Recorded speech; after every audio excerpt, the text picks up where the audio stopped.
কি হবে যদি তোমার শরীরে ভুল গ্রুপের রক্ত ইনজেক্ট করা হয়? না না, ইচ্ছাকৃত না। ধরো তুমি কোনো হসপিটালে ভর্তি আছো এবং তোমার ব্লাড গ্রুপ এ পজিটিভ, কিন্তু নার্স ভুল করে তোমাকে এবি পজিটিভের রক্ত দেওয়ার জন্য রক্ত ঝুলিয়ে দিয়ে চলে গেল, তাহলে কি তুমিও ঝুলে যাবে?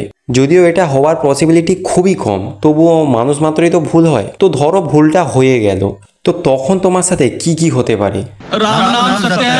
আরে না না, এত তাড়াতাড়ি না। কিন্তু দুটো আলাদা গ্রুপের রক্ত শরীরের মধ্যে কখনোই মিলতে পারে না, এবং দুটো আলাদা গ্রুপের রক্ত একে অপরকে আক্রমণ করা শুরু করবে, যার ফলে কিডনি ফেল হয়ে যাবে, লিভার ফেল হয়ে যাবে, বিপি হঠাৎ করেই নিচে নামতে শুরু করবে। অতিরিক্ত পরিমাণে যদি অন্য গ্রুপের রক্ত শরীরের মধ্যে চলে যায়, তাহলে মৃত্যু পর্যন্ত হতে পারে। আর এটাকে বলা হয় ইনকম্প্যাটিবল ব্লাড ট্রান্সফিউশন রিঅ্যাকশন। 1901 সালে ফার্স্ট টাইম ব্লাড গ্রুপ সম্পর্কে জানা যায়। আর ইন্টারেস্টিং ব্যাপার হলো, তার আগে পর্যন্ত ডাক্তাররা কোনো রকম ব্লাড গ্রুপ না জেনেই একজনের রক্ত আর একজনের শরীরে ইনজেক্ট করতো, এবং কখনো কখনো ভাবতেন, আরে এই পেশেন্টকে এই রক্ত দেওয়ার পর দিব্যি বেঁচে আছে, তাহলে কালকে ওই পেশেন্টকে এই রক্ত দেওয়ার পর মারা গেল কেন? নিশ্চয়ই পেশেন্টেরই কোনো প্রবলেম ছিল।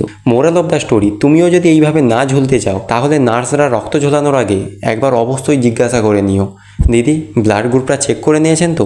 বাকি তোমার ব্লাড গ্রুপ কি তা কমেন্টে অবশ্যই জানাও, আর লাইক সাবস্ক্রাইব অবশ্যই করে দিও।